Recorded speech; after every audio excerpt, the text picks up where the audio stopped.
In their house, food decided everything. Not love, not fairness, not even age. Food. Abena learned that before she turned 7, dinner time was always the same. 5 plates. 5 portions. Her father would serve, careful and equal. Her younger siblings would watch closely. But her mother never followed the rules. "Abena, come," she would say softly. Her mother's hand would reach across the table, lift a piece of meat from her brother's plate, and drop it gently onto Abena's food. "She is the firstborn," she would snap. "You should be happy for her." And just like that, their voices would disappear. Abena never said no. At first, she hesitated. She would glance at her siblings, see the hurt in their eyes. But the food always smelled too good. And her mother always smiled at her like she deserved more, so she ate. One evening, her father noticed, "Why is her plate always full?" He asked, his voice calm but firm. The room went quiet. "She barely eats during the day," she replied quickly. "Let her eat in peace," it was said so smoothly. Like truth. Her father looked at Abena. Abena looked down at her plate. She was already chewing. He sighed and said nothing more. That night, long after everyone had gone to bed, Abena opened her eyes. The house was silent. But her stomach wasn't. She walked toward the kitchen. Step by step, careful, quiet, like she had done it before. The door creaked slightly as she pushed it open. She didn't turn on the light. Her hands already knew where everything was. The pot, the lid, the food. In the morning, her mother's voice rang through the house. Who touched the food? Her siblings rushed in, confused and defensive. "It can't be Abena," she said firmly. She was sleeping. Abena didn't speak. She just stood there, watching, listening, learning. She realized something dangerous. She could take. She could hide it, and someone would always protect her. One night, her younger sister almost caught her. "Abena?" It was her sister, half asleep, confused. "I heard a noise," she said quietly. "I came to check." Her voice was soft, protective, like she was the one keeping watch. Then she looked down at her hands, still covered in food. Slowly, she smiled. Before, she had been hiding. Now she was controlling. Her brother had hidden food. A piece of meat tucked away. Abena found it. She knew it wasn't hers. She ate it anyway. "Mommy, it's gone," their mother sighed. "Why are you hiding food?" "Eat when you're given." Her brother went quiet. His eyes moved toward Abena. It wasn't just about the hunger anymore. It was about power, about knowing she could take what she wanted. And no one could stop her. Something was growing inside Abena, something that didn't care who it hurt, as long as it was fed. By the time Abena turned 16, no one in her house talked about the missing food anymore. Not because it had stopped, but because it had become normal. Her siblings learned to eat fast, to hide what they could, to stay quiet when things went missing. Her father stopped asking questions, and her mother? Her mother never changed. If anything, she became even more protective. "Leave her alone," she would say any time Abena was mentioned. "She's different," and she was. Just not in the way they thought.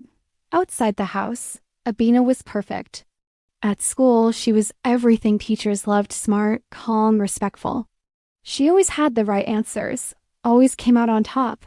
Students admired her, some envied her, many wanted to be her friend. And the boys? They noticed her too. Her face was soft and beautiful, her voice gentle, her confidence quiet but powerful.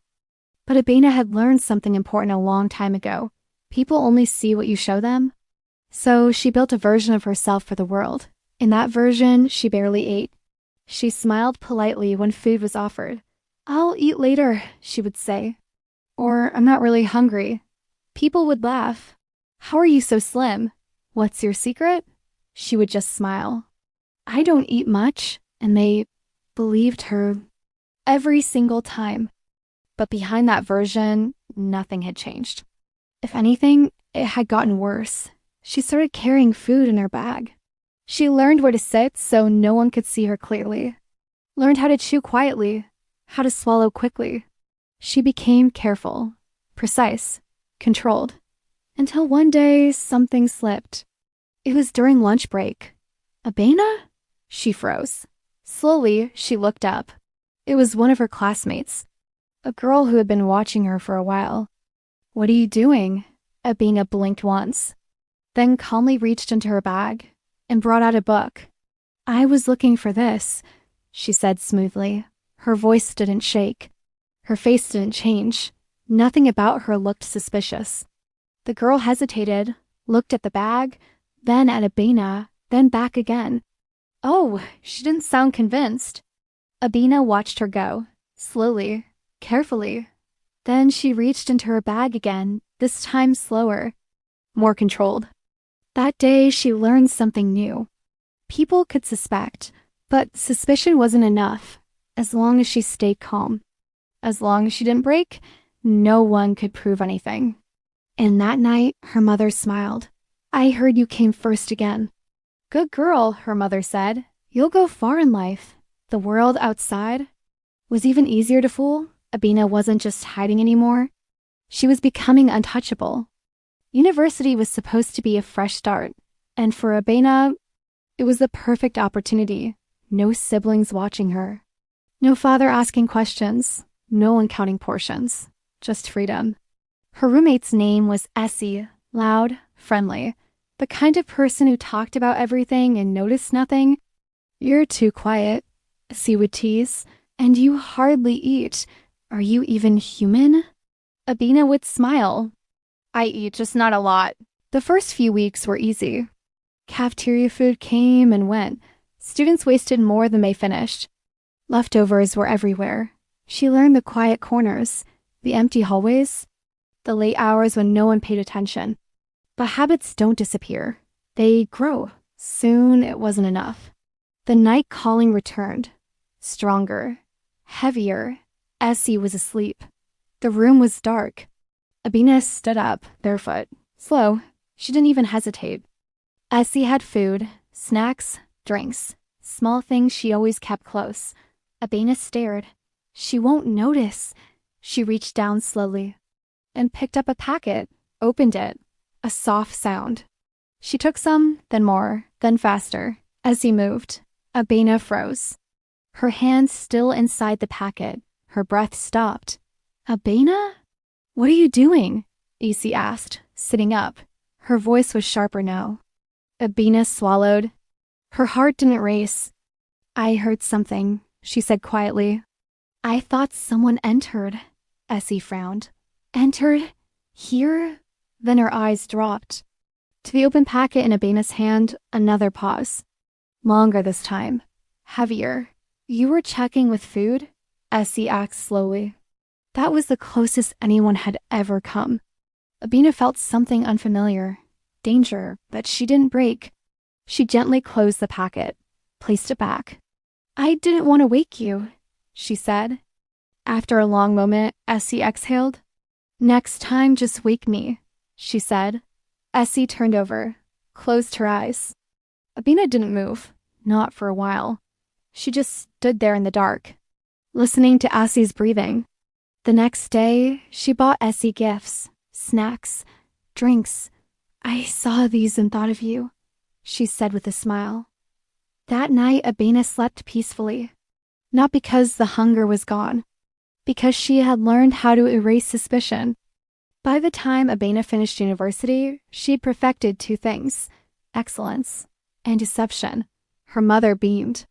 "I told you, my daughter is special." Success brought attention, not just from employers, from men. Then she met Kwame. Kwame was everything people admired. Wealthy, well-spoken, calm. "Congratulations," he said. "I've heard a lot about you." Abena smiled politely. "I hope it's all good." During the event, food was everywhere. Expensive, carefully prepared. Abena didn't touch anything. "You're not eating?" he asked. She shook her head slightly. "I'm not really hungry." He studied her for a moment. To Kwame, discipline meant character, and Abena looked like discipline in human form. She observed his house, his routines, the way his kitchen was always stocked. Full, abundant, careless.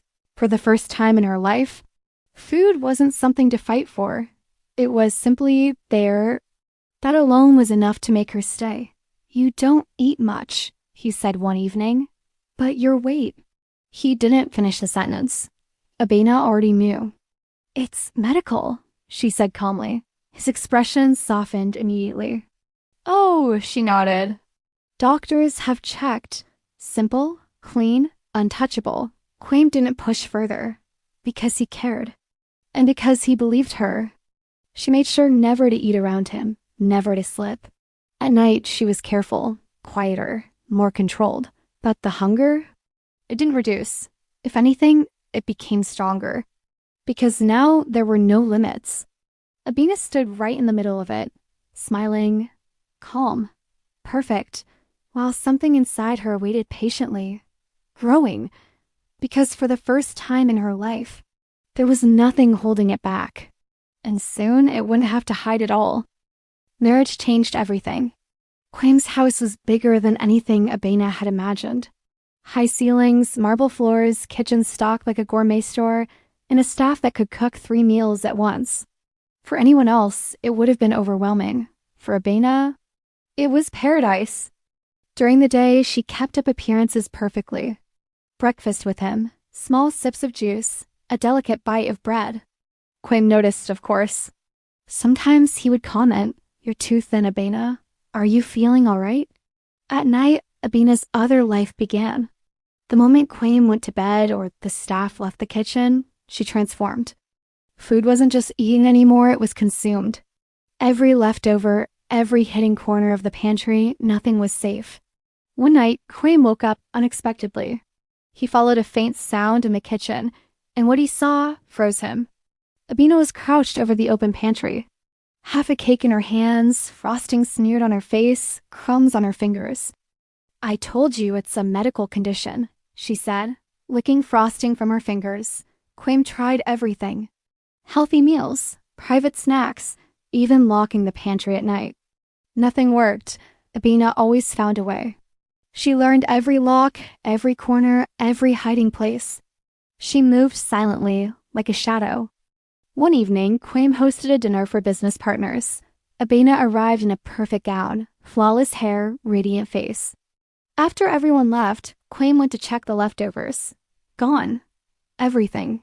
Even the chef's personal tasting samples. "Abena, the entire spread is gone." "How?"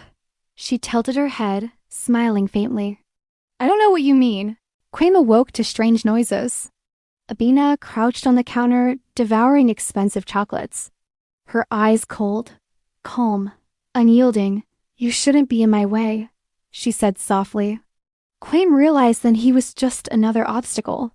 The man who thought he married perfection had married a monster in disguise. And the hunger? It was about domination. He watched her from the shadows. She rose, moving like a cat, silent, precise, every step calculated.